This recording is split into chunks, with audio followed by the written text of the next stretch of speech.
At my graduation dinner, my boyfriend announced, "Ava is pregnant. I'm going to be a father." For a second, nobody reacted. The words hung over the table as if they belonged to somebody else's conversation. Then my aunt gasped. My mother blinked rapidly. One of my cousins actually smiled before realizing what he'd heard. I sat completely still. "You told me you hadn't seen your ex in 6 months." The restaurant suddenly felt too quiet. Ryan's smile disappeared. His father leaned forward. "Ryan," he said carefully, "is that true?" "My name is Celia Monroe.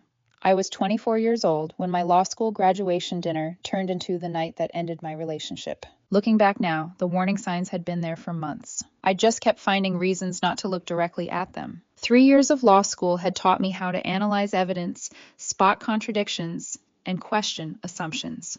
Apparently, none of those skills worked when I was in love. Ryan and I had been together for 2.5 years. We met during my first year of law school, when I practically lived in the library and measured time in deadlines instead of days. He used to bring me coffee when I forgot to eat. He sat through endless conversations about classes he didn't understand. Whenever I doubted myself, he was usually the first person telling me I was going to succeed. That's probably why what happened hurt as much as it did. The relationship hadn't always been a disaster. It had been real, at least part of it. My graduation dinner was supposed to be simple. My parents booked a private room at a steakhouse downtown. Nothing extravagant. Just family, a few close friends, good food, and one evening where nobody expected anything from me except to enjoy myself. I had passed the bar exam on my first attempt. My father had spent weeks telling everyone he knew. My mother cried every time someone congratulated me. Even my grandmother had bought a new dress for the occasion. For once, everything felt easy, or at least it did when we arrived. I remember noticing little things before dinner started. Ryan checked his phone more than usual. When I asked if everything was okay, he answered too quickly. "Yeah, just work stuff." I accepted that explanation because I wanted to. That had become a pattern. Every strange thing had an explanation. Every canceled plan had a reason. Every uncomfortable feeling was something I convinced myself would pass. By the time dinner started, I was focused on everything except my relationship. My father stood first. His hand shook slightly as he raised his glass. "To Celia," he said, "for working harder than anyone I know." The room erupted into applause. My mother started crying before he finished. My grandmother cried because my mother was crying. Everyone laughed. For a few minutes, the night felt exactly the way I had imagined it. Then Ryan stood. At first, I thought he wanted to add his own toast. Maybe say something sweet. Maybe embarrass me with a story from law school. Maybe even talk about our future. Instead, he cleared his throat and said, "I actually have an announcement too." People turned toward him. I remember smiling. I remember expecting something completely different. "Ava is pregnant," he said, "and I'm going to be a father." Confusion moved through the room in waves. Nobody knew how to react because nobody understood what he meant. My mother looked at me, then back at him, then back at me. Ryan kept talking. "I know this is unexpected, but I hope everyone can support us." Us. That word hit me harder than the pregnancy. Us. As if I had somehow already agreed to participate in a situation I had only learned about seconds earlier. I stared at him. "You told me you hadn't seen Ava in 6 months." The room froze. Ryan looked annoyed immediately. Not guilty. Not embarrassed. Annoyed. "Celia," he said quietly, "don't do this here." I laughed once. The sound surprised even me. "Do what?" "Let's talk privately. You just announced your ex-girlfriend's pregnancy in front of my entire family." His jaw tightened. "This is complicated." "No," I said. "Complicated is forgetting an anniversary. Complicated is arguing about money. This isn't complicated." Nobody moved. Nobody interrupted. Even the servers seemed to disappear. Ryan's mother shifted uncomfortably. "Honey, maybe this conversation should wait." I turned toward her. He didn't wait. That ended any chance of pretending this was a misunderstanding. Ryan's father looked at his son. The disappointment on his face was impossible to miss. "When did you find out?" I asked. "A few weeks ago." "And when did you start seeing Ava again?" Ryan looked away. That was enough. I didn't need to answer. Everybody at the table understood exactly what his silence meant. My grandmother was the first person willing to say it. What a stupid thing to do. Nobody argued with her. Ryan rubbed both hands across his face. This wasn't supposed to happen like this. The statement made something click inside my head. Because it wasn't an apology. I wasn't sorry for what he had done. I was sorry things weren't going according to plan. There is a difference, a very important one. I studied him for a second, at the tension in his shoulders, at the irritation in his expression, at the way he kept glancing around the room. And suddenly I understood something that made me feel cold. I expected me to cooperate. Maybe not immediately, maybe not happily, but he expected me to adapt. He thought announcing everything publicly would force me to stay calm, force me to process it later, force me to deal with the fallout privately while he controlled the narrative. The more I looked at him, the clearer that became. Ryan had not come to confess. Ryan had come to present a decision. His father stood up. "Come with me." Ryan didn't move. His father's voice hardened. "Now." A few seconds later, Ryan followed his parents out of the room. The door closed behind them. Nobody spoke. The untouched food sat on the table. My graduation cake waited in the corner. Blue icing, white frosting. "Congratulations, Celia." It felt like it belonged to somebody else. My father moved into the chair beside me. He placed one hand over mine. "You don't have to figure everything out tonight." I nodded. But I already knew one thing. The relationship I'd spent 2.5 years building had ended the moment Ryan decided another woman's pregnancy could become my problem. I just didn't know yet how many lies were still waiting underneath that announcement. And before the weekend was over, I would discover that the pregnancy wasn't the worst part. It was the beginning. The drive home should have taken 20 minutes. I remember every traffic light, every turn, every billboard. Every traffic light felt unusually sharp in my memory. My brain was still trying to process what had happened. My mother called twice before I reached my apartment. I let both calls go to voicemail. My father sent a text. "You don't have to be alone tonight." A minute later, my sister sent another. "If you need me, I'm coming over. No debate." I stared at both messages at a red light, then locked my phone again. I wasn't ready to talk. Talking would make it real. The apartment was dark when I walked inside. Ryan's jacket hung beside the door. His shoes sat exactly where he'd left them that morning. His coffee mug was still drying beside mine. The normalcy of it all felt cruel. Less than 3 hours earlier, I'd been celebrating the biggest accomplishment of my life. Now I was standing in an apartment that suddenly felt unfamiliar. I dropped my purse onto the kitchen counter and wandered from room to room without any purpose. The bedroom, the living room, the kitchen. Everywhere I looked, there were pieces of him. A charger plugged into the wall, a sweatshirt thrown over a chair, his laptop sitting on the desk. It looked like he'd be home any minute. The thought made my stomach twist, because I didn't know what I'd say if he walked through the door. I wasn't angry yet. Anger came later. That first night was mostly disbelief. Around midnight, my phone started buzzing. The first message came from Chloe, Ryan's best friend. "How could you do that to him?" I stared at the screen. Read it twice. Then a second message appeared. "He's completely devastated." A third arrived before I could respond. "You humiliated him in front of everyone." I laughed. Actually laughed. Not because anything was funny. Because the accusation was so ridiculous that my brain didn't know what else to do with it. I typed back. "He announced his ex-girlfriend's pregnancy at my graduation dinner." The typing bubble appeared immediately. Disappeared. Returned. Finally, I was trying to be honest. My eyes drifted across the apartment. At Ryan's jacket, Ryan's shoes, Ryan's coffee mug, then back at my phone. Honest would have been telling me before dessert. No response. A full minute passed. Then, "You're only looking at this from your perspective." I almost put the phone down. Almost. Instead, I typed one final message. "My perspective is that my boyfriend secretly got another woman pregnant."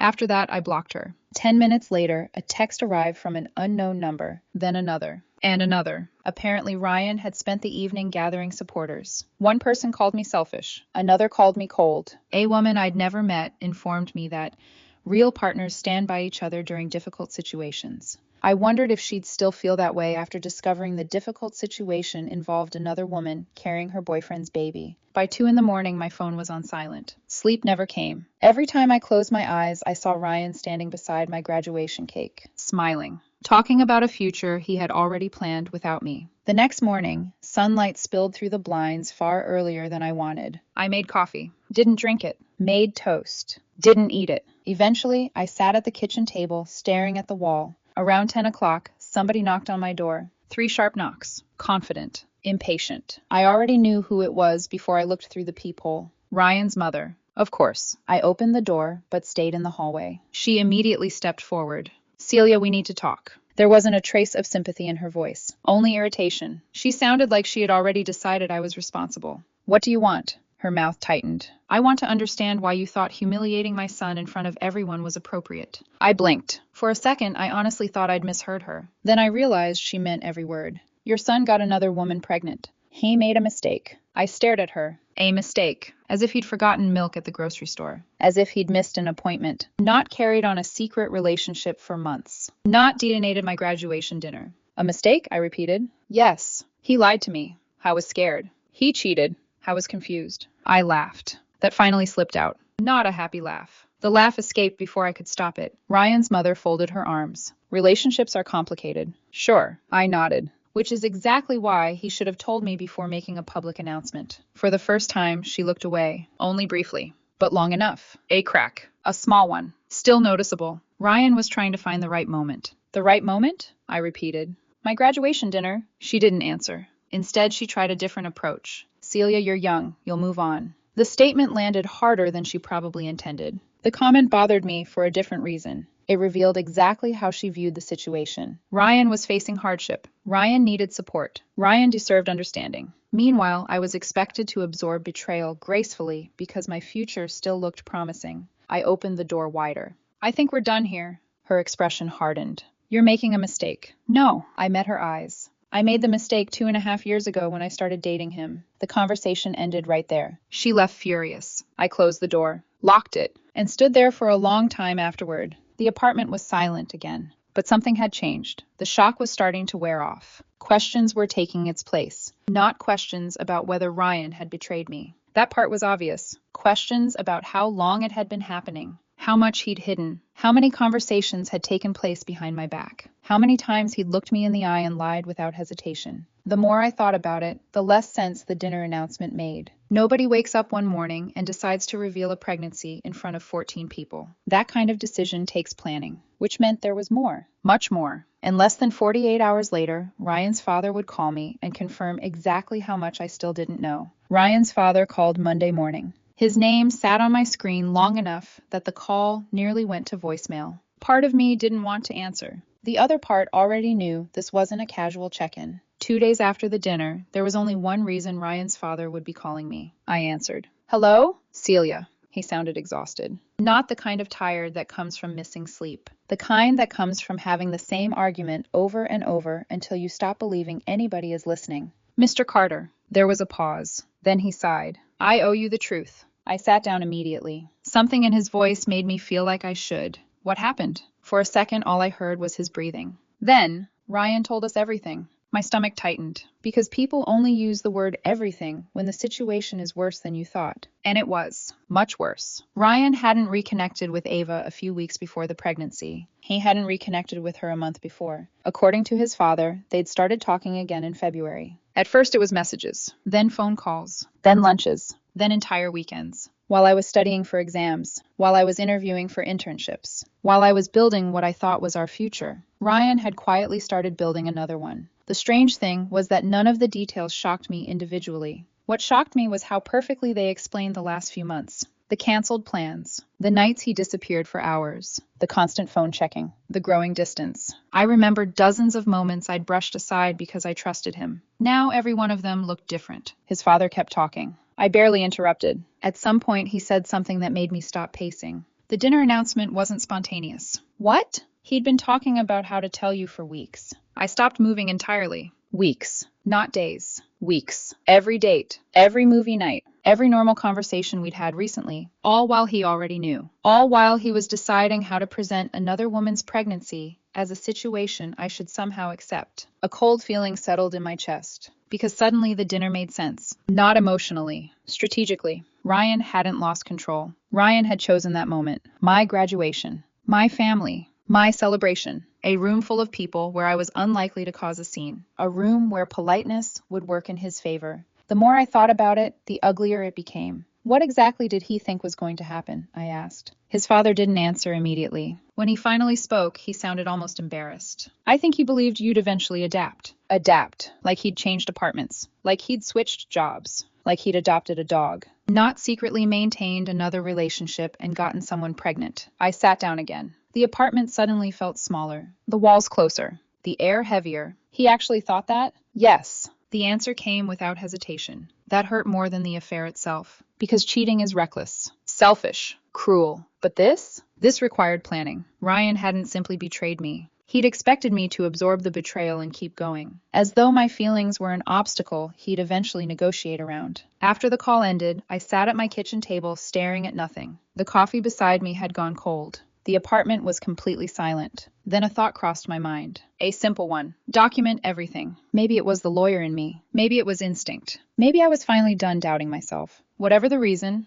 I started gathering information. Messages, emails, photos, dates, calendar entries. Nothing dramatic. Just facts. Facts seem boring right up until someone starts changing the story. And something told me history was about to get rewritten. 3 days later, I discovered how right that instinct had been. It happened by accident. I was searching an old shared cloud folder, looking for graduation pictures. Instead, I found another folder, one I didn't recognize. Ryan's name was attached to it. Curiosity got the better of me. The first photo looked harmless. Then I noticed Ava. The second photo removed all doubt. The third erased the rest. A concert, a restaurant patio, a waterfront boardwalk, different locations, different dates, different outfits. The metadata stretched across months. March, April, May. I sat back in my chair. My heart wasn't racing. I wasn't crying. Strangely enough, I felt calm, because uncertainty finally had an expiration date. For months, I'd been questioning myself, wondering if I was insecure, wondering if stress had made me paranoid, wondering if I was imagining distance that wasn't really there. The photos answered every question. I wasn't imagining anything. Ryan had simply been lying. Repeatedly,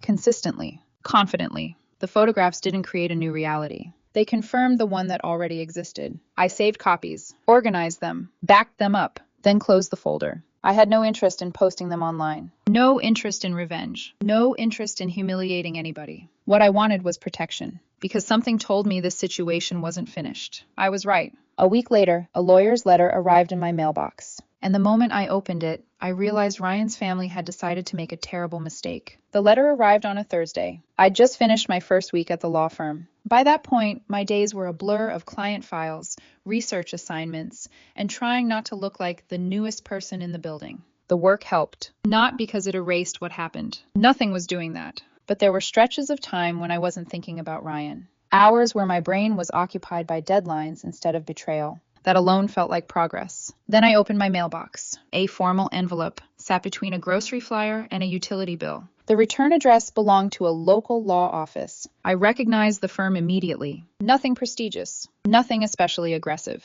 just experienced enough to know better. I carried the envelope upstairs and dropped it onto the kitchen table. For a few minutes, I ignored it, made coffee, changed clothes, fed the irrational hope that maybe it wasn't what I thought it was. Then I opened it. Halfway through the first page, I laughed. Actually laughed. The letter accused me of damaging Ryan's reputation. According to the attorney, statements I'd made during my graduation dinner had caused emotional distress and public humiliation. The letter suggested legal action could be pursued if I continued making defamatory remarks. I read it twice, then a third time. The argument didn't improve with repetition. It depended on one very important assumption, that I had lied. The problem was simple. I hadn't. I never accused Ryan of anything. I repeated information he'd personally given me. Information that turned out to be false. I set the letter down and stared at the wall. Part of me was angry. Part of me was impressed. The confidence required to threaten legal action when the facts were so heavily documented was almost remarkable. My phone buzzed. Leah.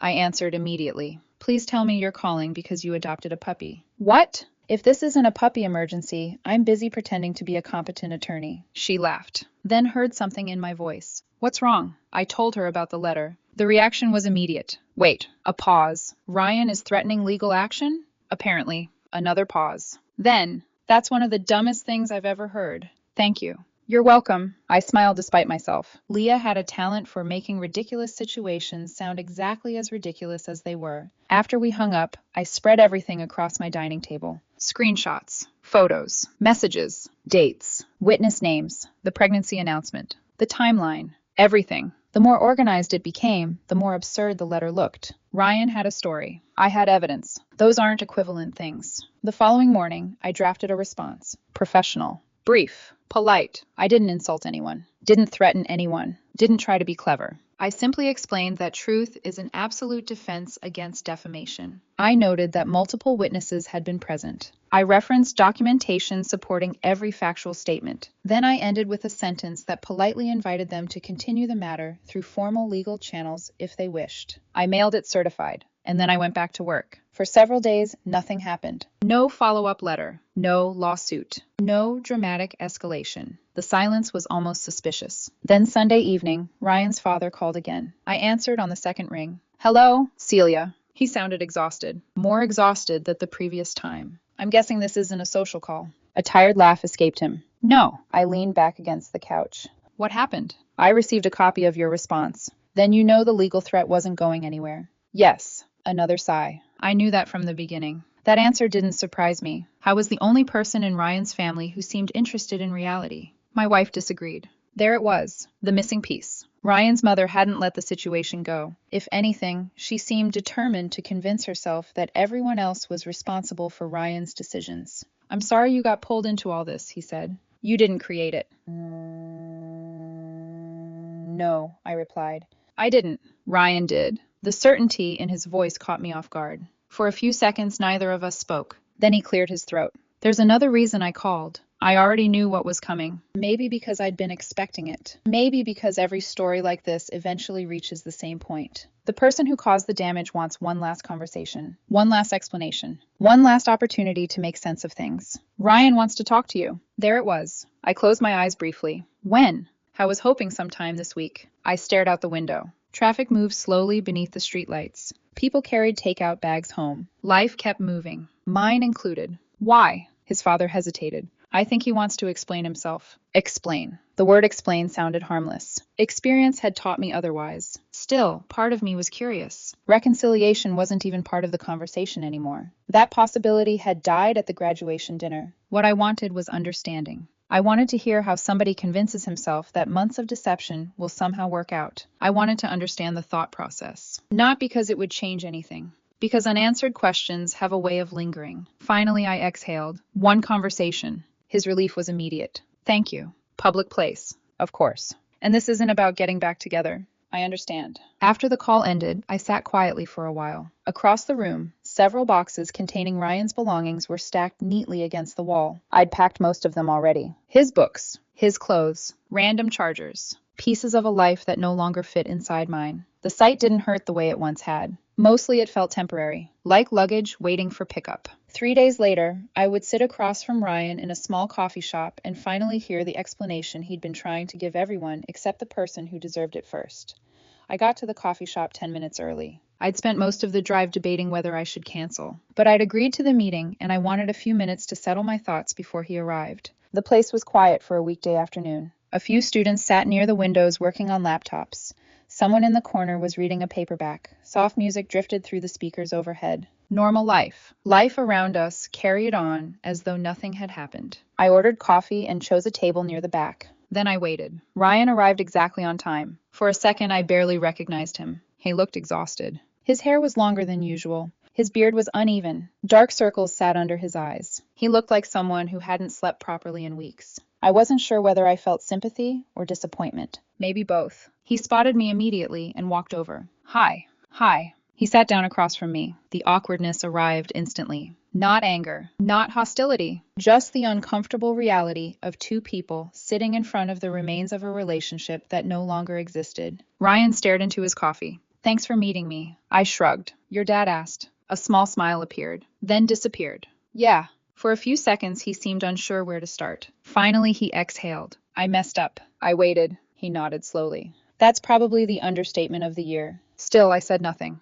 There wasn't much to add. Ryan rubbed both hands together. I know saying sorry doesn't fix anything. No, it doesn't. His shoulders dropped slightly, as if he'd expected that answer. Maybe he had. I keep replaying that dinner. His eyes stayed focused on the table. Every version of it. Why? The question came out before I could stop it. Ryan looked up. Because it was a disaster. It was already a disaster before dinner. His expression tightened, because he knew I was right. The dinner wasn't where things went wrong. It was simply where the consequences finally showed up. For a moment, neither of us spoke. Then Ryan leaned back in his chair. Ava contacted me in February. I nodded. His father had already told me. Ryan seemed surprised. Dad told you? Enough. I looked away. For some reason, that seemed to bother him more than anything else. Maybe because it meant somebody else had been forced to clean up the mess he created. Maybe because his father had stopped protecting him. Whatever the reason, he suddenly looked embarrassed. Ava reached out after her grandmother died. I listened. At first, it was just messages. He paused. Then calls. Another pause. Then we met for lunch. The story unfolded exactly the way I expected. One harmless decision, then another, then another. It sounded like the story people tell themselves when they don't want to admit they've already crossed the line. Except eventually they do. Ryan knew that. I knew that. Neither of us pretended otherwise. I should have stopped it immediately. Yes, I know. He nodded. I do. For the first time since sitting down, he sounded completely honest. Not defensive. Not manipulative. Just tired. I kept telling myself I'd walk away. I almost laughed. Every cheating story seems to contain that sentence somewhere. I was going to stop. I was going to tell you. I didn't mean for it to happen. Different people. Same script. Ryan recognized the expression on my face. I know how that sounds. Good. A brief flash of shame crossed his face. Then he looked down again. When Ava told me she was pregnant, I panicked. There it was, the moment everything changed. The decision point. The crossroads where every bad choice afterward became intentional. What was your plan? Ryan closed his eyes briefly. When he opened them again, he looked genuinely uncomfortable. I didn't have one. I stared at him. He immediately shook his head. That's not true. At least he corrected himself. I mean, I didn't have a good one. I waited. Ryan swallowed, then finally said it. I thought maybe everyone would adapt. The answer landed exactly the way his father warned me it would. I felt something cold settle in my chest. Not shock. That had disappeared weeks ago. Just confirmation. Confirmation that Ryan never really understood what he'd done. Or maybe he understood and hoped I'd accept it anyway. We? I asked quietly. His eyes lifted toward mine. You said everyone. The realization hit him immediately. His expression changed, and suddenly he couldn't look at me. That was answer enough, because I finally understood the missing piece. The apartment, the future, my career, the life we'd been building. Ryan never removed any of it from his plans. He simply added Ava's pregnancy into the equation and assumed I would eventually adjust. Like my opinion was a scheduling conflict. Like betrayal was an inconvenience. Like enough time would somehow make the situation acceptable. The more I thought about it, the worse it sounded. Celia? No. I shook my head. You don't get to soften that. He stopped talking. For the first time all afternoon, he genuinely looked ashamed. Not because he'd been caught, because he was finally hearing his own logic from someone else's perspective. And it sounded terrible. I was scared. I know. I didn't know what to do. I know. I know. Ryan laughed bitterly. That sounds really bad when you say it back. Because it is. He nodded. No argument. No excuses. No attempt to shift blame. Just acceptance. The conversation changed after that. Something about hearing the truth out loud stripped away the last remaining defenses. Ryan stopped trying to explain. Stopped trying to justify. Instead, he started describing exactly what happened. The selfishness. The fear. The avoidance. The months he spent refusing to choose between two different lives. And eventually I asked the question I'd been carrying since graduation. Did you ever intend to choose me? Ryan froze. His eyes dropped to the table, then toward the window. Anywhere except me. The answer took a long time. Long enough that I already knew it. I don't know. The honesty hurt more than a lie would have, because it confirmed everything. If he'd truly chosen me, Ava would have been a memory. If he'd chosen Ava, our relationship would have ended months earlier. Instead, he tried to keep both, and in the process, lost both. I kept telling myself I could fix it later. I never actually did. He laughed quietly. Which sounds ridiculous. It does. I know. The sadness in his voice felt genuine. But genuine sadness doesn't erase consequences. Ryan eventually looked up. There's no version of this where I didn't hurt you. Yes. The word came out softer than I expected. Forgiveness wasn't what I felt. Mostly I was exhausted. Tired of anger. Tired of replaying the same events. Tired of carrying something he created. Ryan stared into his coffee, then asked the question he'd clearly been building toward all afternoon. Do you think you'll ever forgive me? I thought about it. Longer than he probably expected. The strange thing was that I wasn't angry anymore. Not the way I had been after graduation. That version of anger had burned itself out. What remained was distance. A kind of emotional separation that made everything look clearer. I don't know. The answer was honest. Maybe someday. A small amount of hope appeared in his eyes. Then I finished. But forgiveness isn't the same thing as trust. The hope disappeared immediately, because he understood exactly what I meant. Trust was the thing he'd destroyed. Not the relationship. Not the future. Trust. And some things never return to their original shape once they're broken. Ryan sat quietly for several seconds. Then he asked one final question. Are you glad you found out when you did? I looked at him for a moment. I'm glad I found out before I married you. Ryan lowered his eyes. Neither of us had anything left to say. That was the last real conversation we ever had. The following weekend, I packed the rest of Ryan's belongings. Most of the big things were already gone. What remained were the small things. A favorite sweatshirt, a baseball cap, boxes full of chargers and cables, pieces of a life that no longer belonged in my apartment. By Sunday afternoon, everything was packed. I loaded the final boxes into my car and drove to his parents' house. Ryan wasn't there. That had been intentional. One final conversation was enough. His father met me in the driveway and helped carry the boxes inside. When we finished, he stood beside the garage for a moment. I'm sorry, he said quietly. I believed him. Over the previous few weeks, he'd been the only person in that family willing to acknowledge reality. Before I left, he stopped me. For what it's worth, I think Ryan knows exactly what he lost. A few weeks earlier, that might have meant something. Now it didn't. Whether he regretted it or not, changed nothing. The relationship was over either way. That was the last time I saw anyone from Ryan's family. The legal threats disappeared shortly afterward. No lawsuit. No follow-up letters. No dramatic confrontation. Apparently, someone finally explained that facts were difficult things to argue with. Life gradually settled into a new routine. The apartment felt different once all of Ryan's things were gone. At first, the extra space felt strange. Then it felt peaceful. Work helped too. The law firm kept me busy. There were days when I left before sunrise and returned home after dark. It was exhausting. It was also exactly what I'd worked for. One evening, several months later, I came home after a long day at work. I kicked off my shoes, dropped my bag onto the couch, and headed into the kitchen for a glass of water. My phone buzzed on the counter. A message from Leah. Dinner Friday? Another message appeared immediately. And no, you're not allowed to cancel because of work. I laughed. Fine, Friday. A few seconds later, she replied, Good, you sound happier lately. I stared at the screen for a second before typing back. I think I am. I set my phone down and glanced around the apartment. The plants by the window needed water. A stack of case files waited on the dining table. Outside, someone laughed in the hallway. Life had moved on without asking permission. This time I wasn't trying to hold it back.